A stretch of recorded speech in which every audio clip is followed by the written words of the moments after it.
Okay, this is about the third time we've tried to record the video. We'll see if we're able to get through the whole thing without someone walking in. So we're working through the test. I'm going to start right with number 1. So suppose we had S of t describes the motion of a particle after t seconds have elapsed.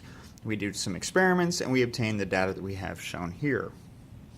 Based on this information, we're going to find the following limits. So first one is the limit of S of t as t approaches 1 from the left. And if we look at it from the left, as we get closer to 1, our numbers are getting larger in size. Now, we don't know that this is definitely going to go to infinity, but we know it's getting larger. At least that's what we can tell. So as long as for your answer here you put something larger than 4,317, you'd have gotten credit. So if you'd put 5,000, you'd have gotten full credit. Or if you'd put a good explanation as to why you were justifying some other answer, even if it was, we can't actually know where it's going. It looks like it's doing this, but we don't know where it's going. You'd have still gotten credit for the question. Now if we examine it, limit of S of t as t approaches 1 from the right, we're looking from the right, we're getting closer to our values of 1. Our values are getting smaller and they look like they might be trending towards 2. Now just like in the first part, we don't necessarily know for absolute certain that's where it's going, but it does appear that it's going that way. And our last part is, for part C, does the limit S of t as t approaches 1 exist? Well, no, because the left and right hand limits do not agree. Moving on to question 2. We have the graph of the function f of x is given here. Using proper notation, give the 1 and 2 side limits at c equals 1, 3, and 6. So using our proper notation, limit as x approaches 1 from the left, limit as x approaches 1 from the right, limit as x approaches 1 of f of x, of f of x, of f of x. And as we approach 1 from the left, looks like it's going to go to about 3. As we approach from the right, again, it looks like it's going to 3. They agree, therefore our limit is 3. And limit as x approaches 3 from the left, our limit as x approaches 3 from the right, and our limit as x approaches 3 of f of x, f of x, f of x. Well, as we approach 3 from the left, there's 3, and from the left, looks like negative infinity. As we go from the right, well, looks like it's going to 4, which means our limit does not exist. As we had previously, if the left and right hand limits don't agree, the limit does not exist. Limit as x approaches 6 from the left, limit as x approaches 6 from the right, and our limit as x approaches 6 of f of x, f of x, f of x. Well, from the left, it appears to be going to positive infinity. From the right, it appears to be going to positive infinity, not 8, which means it looks like the limit's going to positive infinity.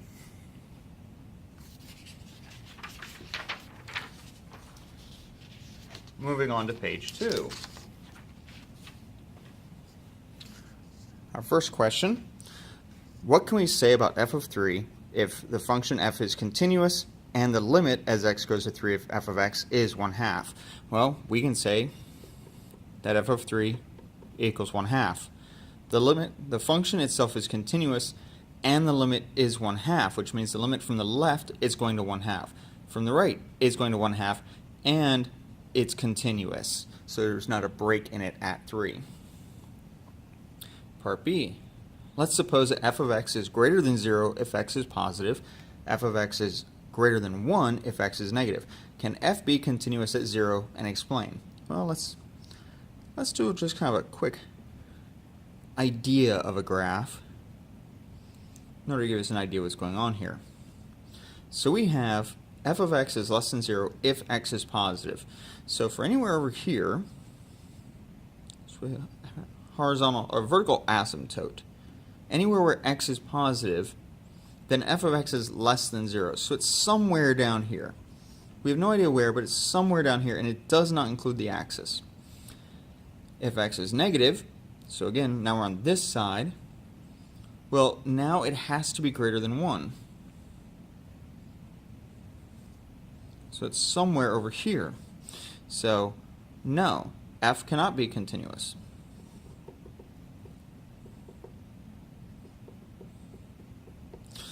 As at f of 0, better way to phrase this, that f of x is greater than 1 if x is less than 0 by any epsilon. So if we're any distance, or any delta we can say, anywhere on this side, we're at greater than 1. And f of x is less than 0 if x is greater than 0. Actually, we should be saying epsilon. By any epsilon. If we're any distance from 0, well, that means at 0, it has to somehow make the leap from less than 0 to 1.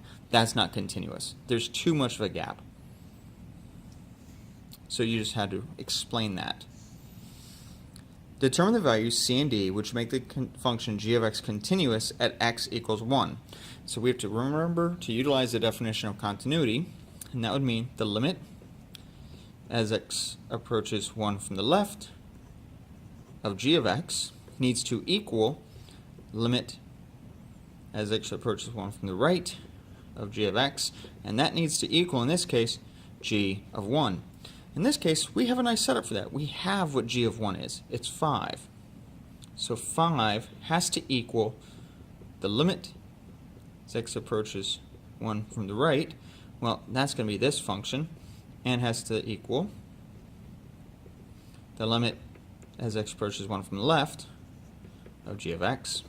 So we know that x squared plus c needs to equal 5 if x is 1, which would be 1 squared plus c has to equal 5. And we know 2d minus 1 has to equal 5. Well, we can solve this. We now know c has to equal 4, d has to equal, and we'll do some quick arithmetic over here. They have to equal each other. So 2d equals 6 divided by 2, so we need 3. And there's our solution.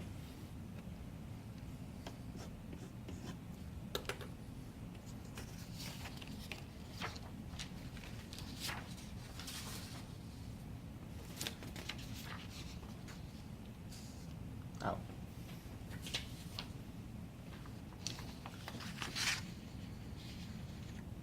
Just in case, so if anyone can make sure they saw it, c has to be 4, d would have to be 3.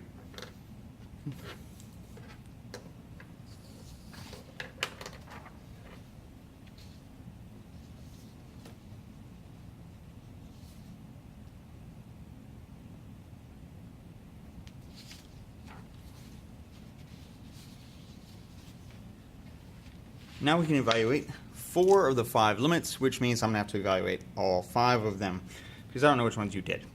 So, our first clue, and this is how to go about solving these. We have a limit as x approaches 16. If we see we have a 0 in the denominator, and we have something that has a root x, or some value of x plus something or minus something, our first trick should usually be to attempt to use the conjugate. And multiply by 1. And this is going to give us, in our denominator, x minus 16. In our numerator, we already have an x minus 16. So let's just put that in parentheses. And then we have our x root x plus 4, also in parentheses. Well, since we're doing a limit, we can have a removable. And what we have now, this really should say limit over here. So now we have our limit as x approaches 16 of root x plus 4, or root of 16 plus 4 root of 16 is 4 plus 4, which gives us 8. So move on to our second question. Second part of it. Limit as x approaches 2 from the left of this. Just to make things a little bit faster, I'm not going to keep rewriting limit as I do this. I'm going to factor out a negative x in my numerator, and that gives me a 3x. My denominator, I'm going to do the same thing. And now, I'm going to cancel those, which gives me 3x over 2 minus x. Now, I'm sorry, negative 3x. Oh, I was right, 3x.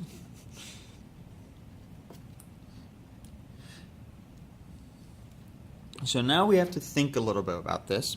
And that what we have is 3 times what's almost 2. So it's almost 6. And then it's 2 subtract almost 2. Well, I'm going to call that epsilon. Is as I keep getting closer and closer to 2, my number keeps getting smaller and smaller and smaller. If you think about that, if I have a whole number divided by some tiny, tiny, tiny, tiny decimal, it's going to blow up. So this is going to go to infinity. Now we have the one that most everyone skipped. I'm going to go over this one and how to solve it. And what we can do, one thing we could have done was try to separate this. So we'd have had the 1 over h over a minus h minus 1 over a minus h. But we see we're still going to have zeros in the denominator. And really what would be nicer is if we had a way to clean this up. So instead of doing this, oh, we're going to need more light again.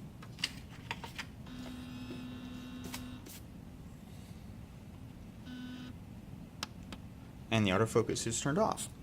So instead, let's work on getting our numerator over a common denominator.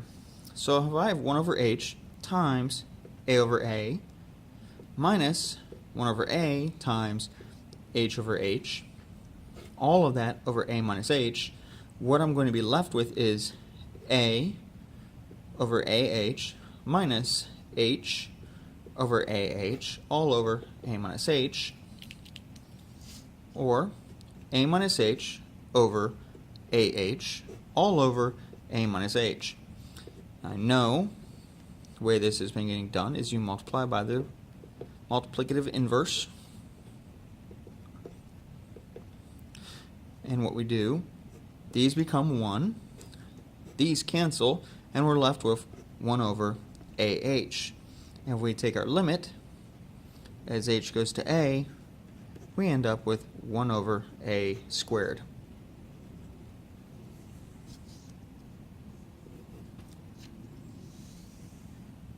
Moving on to part D.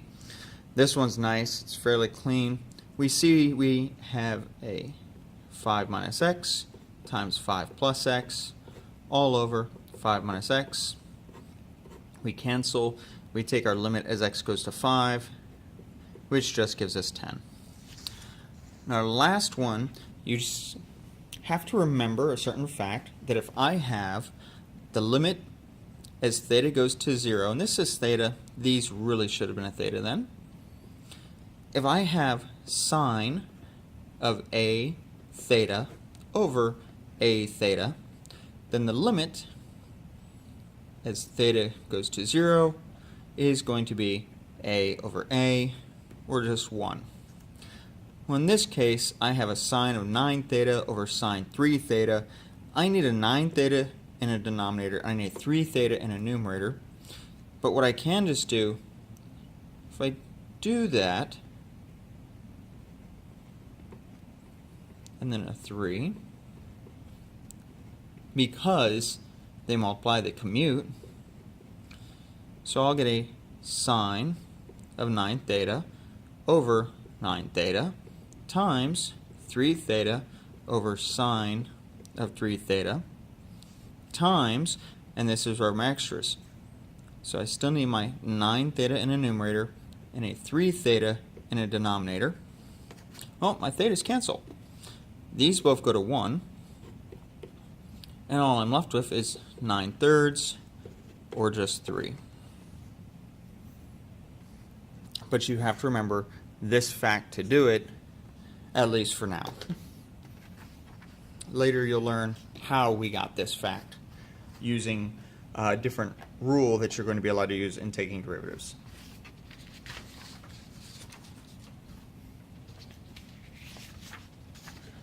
So we're going to move on to question 5. Question 5 is one you've probably seen similar to this. We need to let h of x is negative 3x to the 7th minus 8x to the 3rd plus 2x all over the quantity x to the 4th plus 9. Well, if we want to get rid of that, we need to multiply the top and the bottom by the multiplicative inverse of the highest power of x in the denominator. What I mean is, we'll rewrite our equation. And in this case, make sure you put your powers of x in order. So you have x to the 4th is the largest power, put that all the way over. If you had x to the negative 8th, x to the 4th would still be larger, it goes all the way over. And now, we just multiply by the multiplicative inverse of x to the 4th, or you can think of it as the reciprocal of x to the 4th, which would be 1 over x to the 4th, or x to the negative 4th. Use our rule of exponents.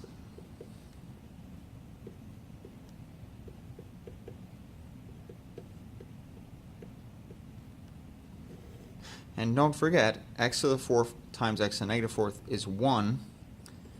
We have plus 9, x to the negative 4th. We can do some simplification in that it will make the next part easier.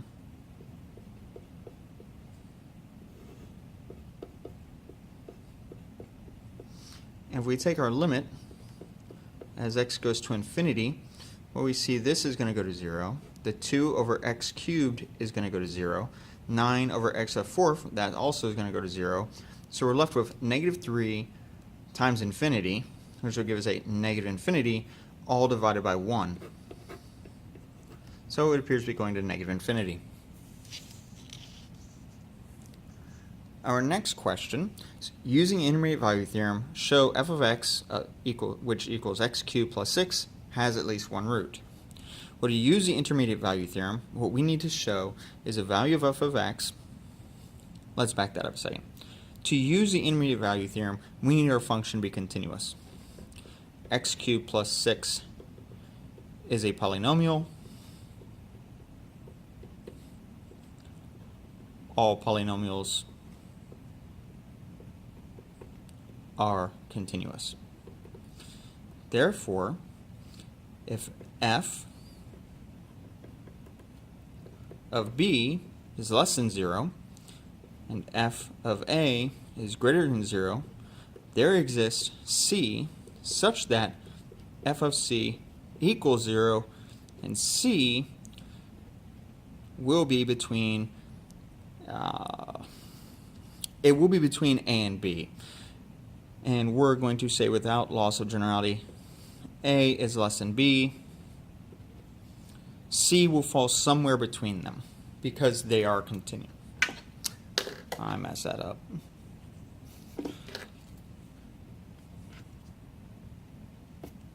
No, actually that was fine. I'm sorry. It was fine the way it was. It didn't matter for this part. But f of a is less than 0, f of b is greater than 0, and with a being less than b, somewhere between them, so I didn't allow them to be equal to, somewhere between them there's a c, and f of c will be 0. That's your intermediate value theorem. So we need an a and a b that's going to get us both sides of the 0. Well, we have x cubed. The nice thing about a cube is we maintain parity of our x's. So let's go ahead, first of all, we're going to do f of 1. Well, f of 1 is 1 cubed plus 6, which equals 7. And if I do 0, well, 0 cubed, that's going to be 6. Negative 1 is just going to be negative 1. That's still 5. If I do 2, or f of negative 2, that equals negative 2 cubed plus 6, which is negative 8 plus 6. Well, that gives me negative 2. And I'm done.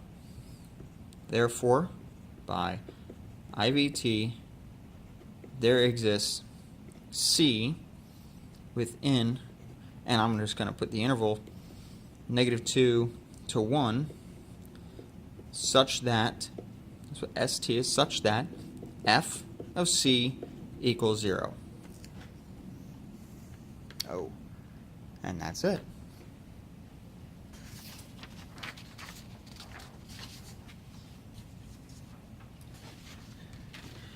And now we come to what was, to some people, definitely the hardest question on the exam. And this is a challenging thing, using the epsilon and delta definitions of a limit to show that the limit of something is a value. So I'm going to approach this step by step using the information we have, the hint that was given. So we have an f of x minus what we suppose to be the limit is less than epsilon.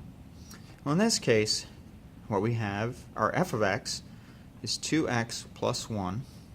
The limit we suppose is 3, has to be less than epsilon. We can drop our absolute value bars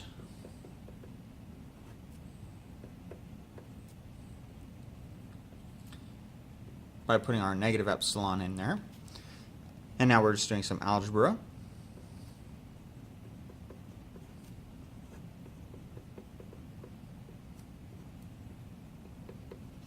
We have a square root, so we need to square both sides.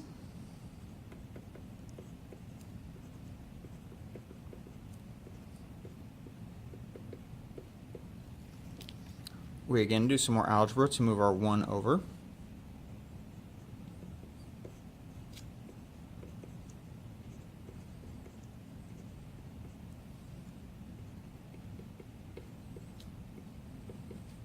And now we divide by 2, so we have x by itself.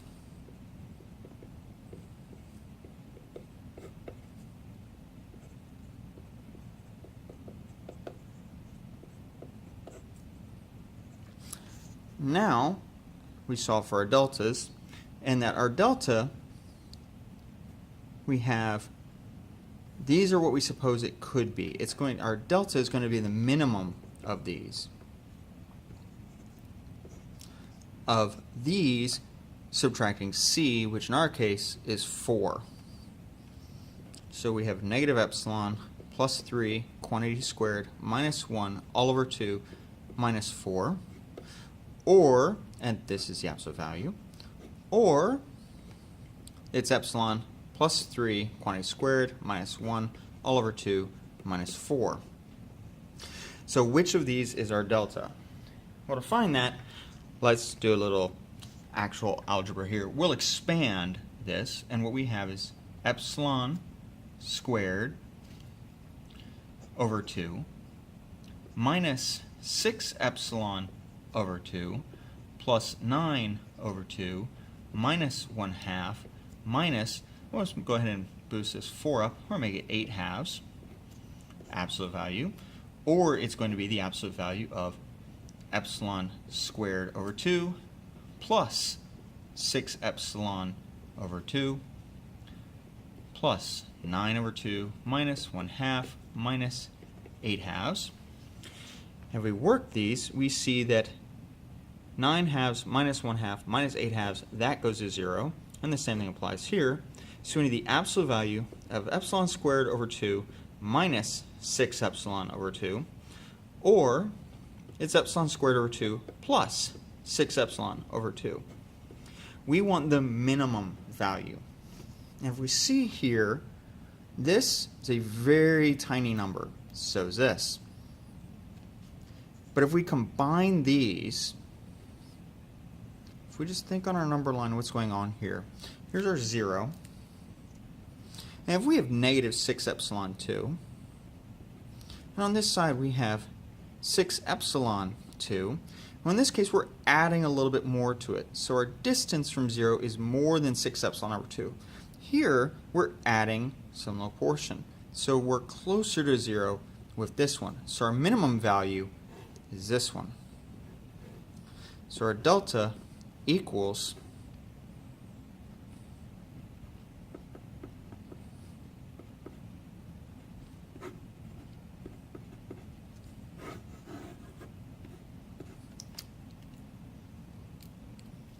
and we're done.